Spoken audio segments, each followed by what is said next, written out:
Dostoevsky called boredom a bestial and indefinable affliction, as something that is outside of the reach of language and somehow targets our bestial or animal nature. And there are a lot of philosophical questions that are raised by this emotion, state, or mood. My name is Dr. David Peña-Guzmán, and I am one of the co-hosts of Overthink, and I am here with my co-host, Dr. Ellie Anderson, to talk today about boredom. We want to share a few ideas that we develop in much greater detail on our podcast episode called Boredom of Overthink. So if you haven't checked us out already, you can find us on Apple, Spotify, wherever you listen to podcasts for a much longer, and I would say also maybe more humorous discussion. I feel like our podcast personas are a little bit more casual than here on video, but you can also subscribe to our YouTube channel where we have lots of additional material. Definitely less professorial, perhaps. Mm-hmm. But we try to balance it in both formats and both platforms.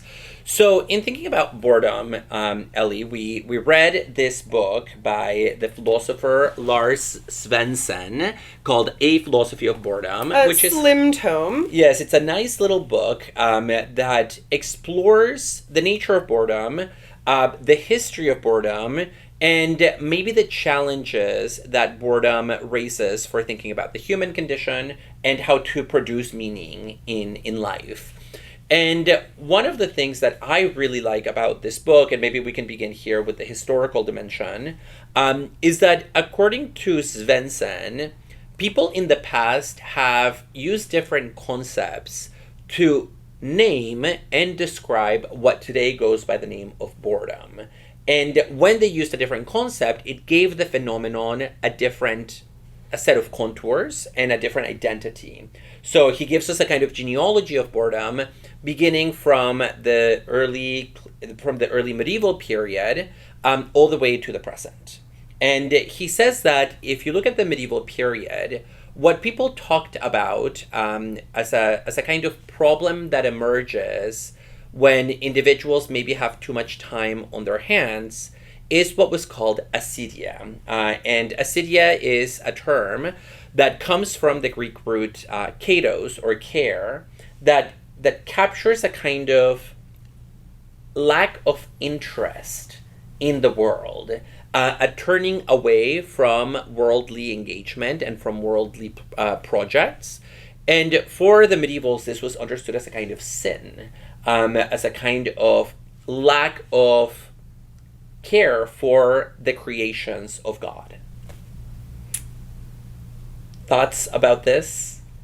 Yeah, so this was interesting to hear to read in Svensson that boredom, has not necessarily always existed in the way that we think about it today. One thing that you see a lot in various accounts of boredom is that it's an aversive state. And we draw a lot in the podcast episode on the work of contemporary philosopher Andreas Elpidoru, who has written a lot about this topic, and who says that, one of the characteristic features of boredom is that you are trying to escape it. And so the notion of it as sin implies that it's something that you fall into, but in a way for which you are culpable. Svensson says that this is not really the way that we see boredom today.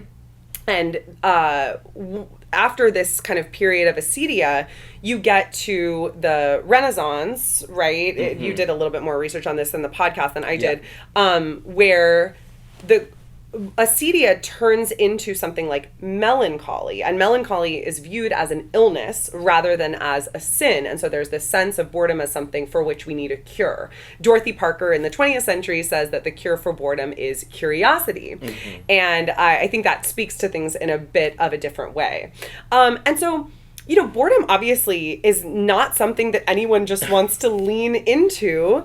And whether we view it as an illness or as a sin, it's something, as we said before, that we're trying to escape.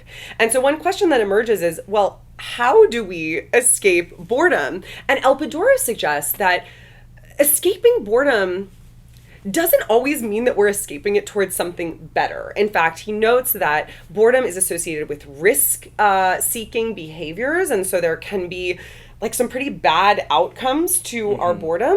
Other people have drawn attention to the idea that boredom catalyzes creativity. And so if you're really feeling bored, that could provide the conditions for actually not only reevaluating your life, but actually, creating something out of this state.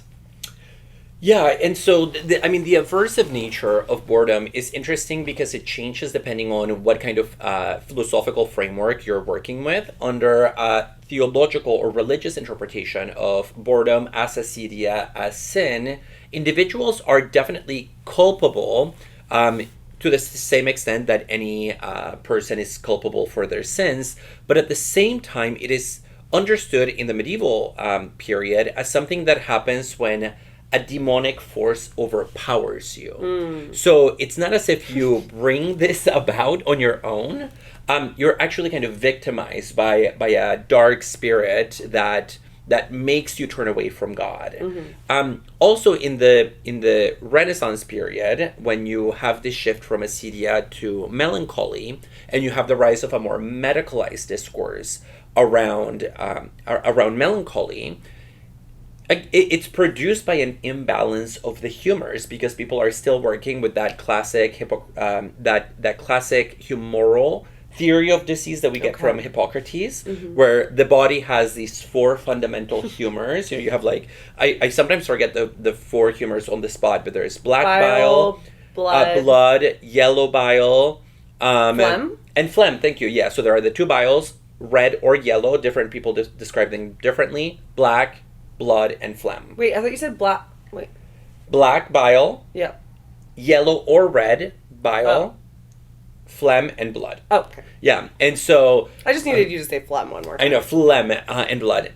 And black bile in particular was the cause of melancholy. It was an excess of black bile. Yeah. And that was what produced this kind of depressive mood. The blues, if you will. Yeah, the black bile gave you the blues, with, our color connections here. Which is funny because we've talked about in our synesthesia episode how I'm a little bit synesthetic. Boredom for me is yellow. Oh, really? Not blue. Boredom and melancholy are not the same thing, because melancholy is blue and boredom is yellow, obviously. Obviously, the humoral theory had its basis wrong because of Ellie's synesthesia. And it's like a really mellow yellow, like a light buttery yellow. If it's yellow, it is mellow. Maybe it's because I grew up in Southern California, where the sun, like the summer sun, I associate with this lassitude. Anyway, go ahead. And so, anyways, the point here being that in the Renaissance, if you wanted to have a medical intervention when it came to a melancholic patient, you had to target the fluids of the body. And that meant restoring the natural harmony through things like bloodletting or phlegm expulsion. And so if only I could hawk up a loogie and be cured of my boredom. Yes, I mean you might be able to if Renaissance science again had been correct. if picking up ancient classical medical traditions was correct, you would be able to do that. But the interesting point about this medical discourse is that then it gives way to a different way of thinking about boredom in the 18th and especially the 19th century. As thinkers, and here you can think about figures like Schopenhauer and Kierkegaard, start connecting boredom no longer to the body and to natural forces, but rather to our relationship to time. And so you have now what we could describe as an existentialist take on boredom that breaks away from the theological and the medical models. For more on this, check out our podcast episode on boredom wherever you listen to your podcasts. We also post them here on YouTube, although as podcasts, they are audio only. You can subscribe to our channel here on YouTube as well.